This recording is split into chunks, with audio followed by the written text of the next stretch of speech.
Meus cumprimentos. O tema de hoje é do Novo Testamento, o bom samaritano. A parábola do bom samaritano é uma famosa parábola contada por Jesus a fim de ilustrar que a compaixão deve ser aplicada a todas as pessoas. Jesus coloca a definição de próximo num contexto mais amplo, além daquilo que as pessoas geralmente consideravam como tal. Levantando-se um doutor da lei, experimentou Jesus: Mestre, que farei para herdar a vida eterna? Respondeu-lhe Jesus: que é o que está escrito na lei? Como lês tu? Respondeu ele: amarás ao Senhor teu Deus de todo o teu coração, de toda a tua alma, de toda a tua força e de todo o teu entendimento, e ao teu próximo como a ti mesmo. Então, amarás o teu próximo como a ti mesmo. Replicou-lhe Jesus: respondeste bem, faze isso e viverás. Ele, porém, querendo justificar-se, perguntou a Jesus: e quem é o meu próximo?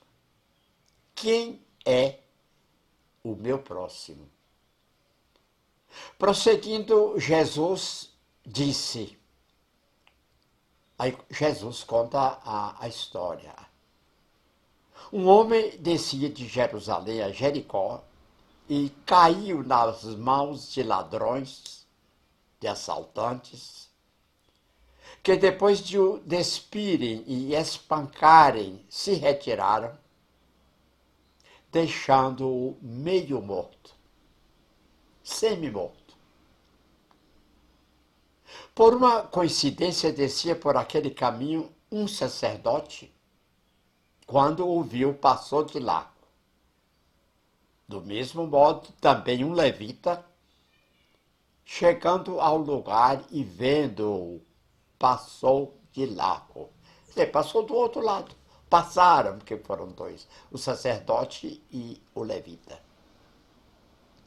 Um samaritano, porém, que ia de viagem, aproximou-se do homem e, vendo-o, teve compaixão dele.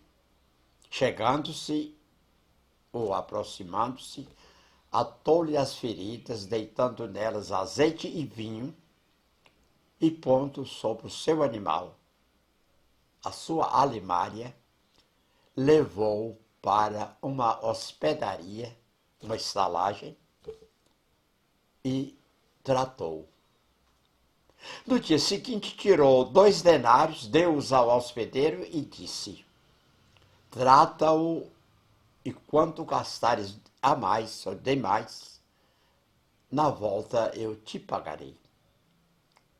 Então, conversando com o estalajadeiro, prometeu indenizá-lo pelos gastos que tivessem com o samaritano até a sua volta.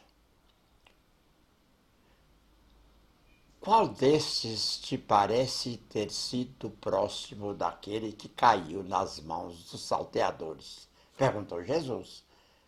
Qual destes 3 te parece ter sido próximo daquele que caiu na mão dos salteadores? Respondeu o doutor da lei: aquele que usou de misericórdia. Aquele que usou de misericórdia para com ele. Disse-lhe Jesus: vai-te e faze tu o mesmo, se quer se salvar. A estrada entre as 2 cidades estava situada num vale rochoso e perigoso que era frequentado por criminosos.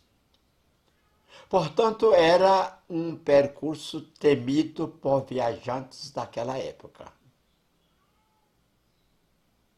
Jesus começa a dar seu toque crítico à parábola, questionando a moral do sacerdócio hipócrita e dos legisladores corruptos daquela época. Profissionais respeitados e importantes naquela sociedade passaram próximo ao homem, viram-no estirado e agonizado, ou agonizando, mas fingiram não ver e seguiram retos sem prestar nenhum socorro. O levita era da mesma tribo do sacerdote, mas de um dos ramos inferiores. Eram acólitos do templo, que atuavam como ministros de culto e intérpretes da lei. Pregar, eles sabiam. Aconselhar, eles sabiam.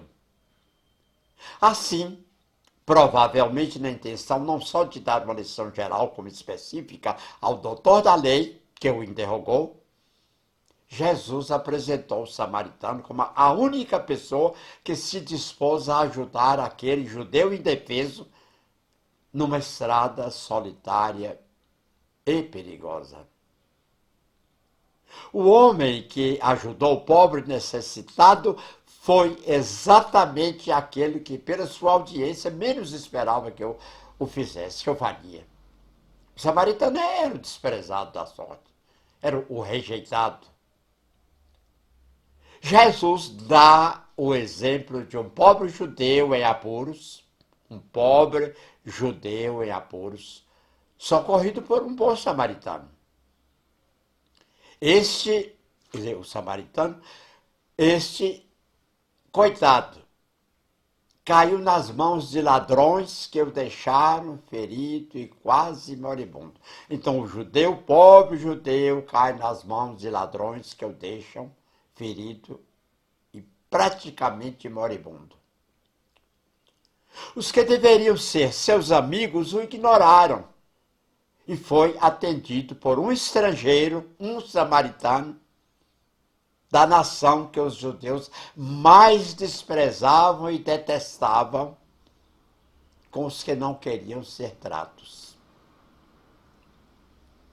É o nosso dever, em nosso trabalho, segundo a nossa capacidade, socorrer, ajudar e aliviar a todos os que estejam em apertos e necessitados. Jesus corria grande risco ao contar uma história em que os judeus eram apresentados de modo negativo e os samaritanos de modo positivo. E seu relato poderia ser usado contra ele. O exemplo desse tipo não seria verossímil o suficiente para servir de parábola, de modo que seus ouvintes, inclusive o escriba, entenderam que o fato realmente havia ocorrido. Não era uma história, era um fato ocorrido. De qualquer modo, trata-se de uma narração realista. A pior coisa que se pode fazer com qualquer parábola, especialmente esta, é transformá-la numa alegoria em que tudo representa alguma outra coisa. Então tem que ser uma história verídica, um acontecimento, um fato que é notícia. As perguntas da vida segundo o grande sábio Aristóteles. Quem, o que, onde, quando, quanto, como, por quê? A vítima torna-se um quase morto abandonado à beira da estrada da vida. O sacerdote e o levita representam a lei e os sacrifícios, mas são incapazes de salvar o sofredor. Então podemos quase que encontrar o que, o onde, o quando, o quanto, como e o porquê. Filosofia da parábola. A parábola dá representa realmente uma interessantíssima filosofia. Eu vi nos meus primeiros anos de Rotary, numa conferência distrital no sul de Minas. Foi contada por um juiz aposentado, que era também nosso companheiro de Rotary. Ao narrar o fato, ele disse: há aí três teorias. Do ladrão, a teoria do ladrão é o que é seu é meu. A teoria do sacerdote e do levita, naturalmente o sacerdote e o levita aí da parábola, o que é meu, o que é seu é seu. O que é meu, o que é seu. E a parábola do bom samaritano. O que é meu é seu. O que é meu é seu. Numa palestra que eu fiz há muitos anos para companheiros do Rotary em São Paulo, quando eu citei essas três teorias, a do ladrão, a do sacerdote do levita e a do bom samaritano, e terminei dizendo: o que é meu é seu, um companheiro diretor do Rotary Internacional bateu na mesa e disse: não vem que não tem. O que é meu é seu, minha mulher é minha, o meu carro é meu, a minha casa é minha, os meus filhos são meus. Aí eu disse: para interpretar a parábola é preciso saber do que é que nós consideramos meu e seu. É possível que os bens materiais nem sempre, mas há muita coisa em nossa vida, em nosso conhecimento, em nossa boa vontade, em nossa determinação de fé, que o que é nosso pode ser do outro. O que é meu pode ser seu. A boa vontade, o conhecimento, a oportunidade de ensinar, há muita e muita coisa que eu tenho que pode ser da outra pessoa, do meu próximo. Que tipo de interesse cada um tem? Quem compartilha? O que é nosso para compartilhar? Então, passo a repetir o que eu teria falado na ocasião para o diretor do Rotary Internacional, meu amigo e meu companheiro. O que é nosso para compartilhar? Conhecimento, a experiência, a boa vontade, até a alegria. Quando compartilhamos, ficamos mais bem com a vida. Quando compartilhamos, ficamos mais bem com a vida. Quase terminando. Se faço, aprendo. Se faço, aprendo. Se eu falo, se eu escrevo, se eu mostro, eu já estou querendo ensinar. Mas quando eu faço, eu estou aprendendo. Então, se faço, aprendo. É do ensino-aprendizagem. Porque não é o professor que ensina. É o aluno que aprende. É o aluno que aprende. Excelente quando aprende para o bem. Então, terminando, eu quero dizer com absoluta segurança que nessa história o samaritano aprendeu. O samaritano aprendeu muito e nos ensinou realmente muito.